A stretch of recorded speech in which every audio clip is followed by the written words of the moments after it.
दोस्तों, ये कहानी है मधुपुर नाम के एक छोटे से गांव की, जहां सुबह की शुरुआत गायों की घंटियों और खेतों की मिट्टी की सौंधी महक से होती थी। यहां ना बिजली थी, ना पक्की सड़कें। गांव के बीच में एक पुरानी बावली थी, जिसके किनारे लोग अपनी जिंदगी के किस्से बुनते। इसी गांव में रहता था रवि, एक 15 साल का लड़का, जिसके सपने उसकी टूटी फूटी झोपड़ी से कहीं ऊंचे उड़ते थे। रवि की मां गांव में दूसरों के खेतों में काम करती थीं। पिता कई साल पहले एक हादसे में चल बसे थे। रवि का बचपन मिट्टी के चूल्हे और फटे कपड़ों के बीच बीता। स्कूल की किताबें और यूनिफॉर्म उसके लिए एक दूर का सपना थे, क्योंकि 2 वक्त की रोटी भी मुश्किल से मिलती थी। फिर भी रवि का मन पढ़ाई के लिए तड़पता था। रवि की सुबह सूरज उगने से पहले शुरू होती। वो बावली से पानी भरता, घर के काम निपटाता और फिर गांव के छोटे मोटे काम की तलाश में निकल पड़ता। उसका पहनावा था एक पुरानी धोती और फटी कमीज, पैरों में टूटी चप्पल। नाश्ता कभी सूखी रोटी और चटनी, तो कभी सिर्फ पानी। लेकिन रवि की असली भूख थी ज्ञान की। वो हर दिन गांव के स्कूल की दीवार के पीछे बैठता, जहां से मास्टर जी की आवाज आती। मिट्टी में टहनी से हिसाब लिखता और कबाड़ से मिले पुराने पन्नों पर कोयले से अक्षर बनाता। एक दिन गांव में मेला लगा। रंग बिरंगे झंडे, मिठाई की दुकानें और ढोल की थाप से गांव गूंज उठा। रवि भी मेले में गया, लेकिन मिठाई की चाह में नहीं। वो गया काम मांगने। भैया, टेंट की रस्सी बांध दूं, सामान उठा दूं? उसकी मेहनत देखकर एक दुकानदार ने उसे 25 रुपये दिए। उन पैसों से रवि ने रद्दी की दुकान से एक पुरानी गणित की किताब खरीदी। रात में जब गांव सो जाता, वो अपनी झोपड़ी में मिट्टी के दिए की रोशनी में वो किताब पढ़ता। दिया कमजोर पड़ता तो वो अपनी हथेलियों से हवा देता, ताकि रोशनी टिमटिमाती रहे। रवि की झोपड़ी की दीवार पर कोयले से लिखा था, मेहनत कर, सपने रंग लाएंगे।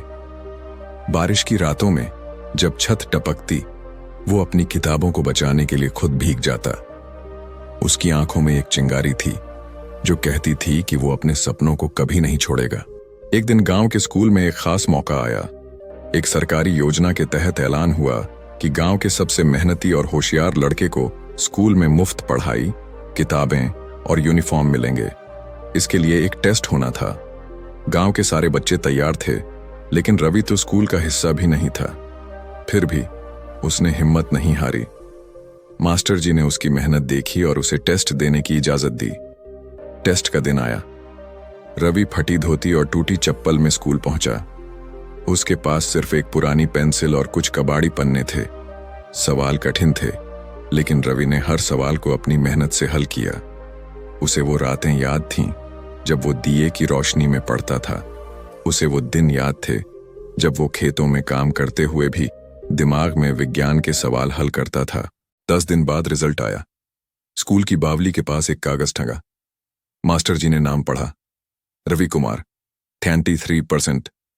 गांव में सन्नाटा छा गया। वो लड़का जो कभी स्कूल की बेंच पर नहीं बैठा, आज विजेता था।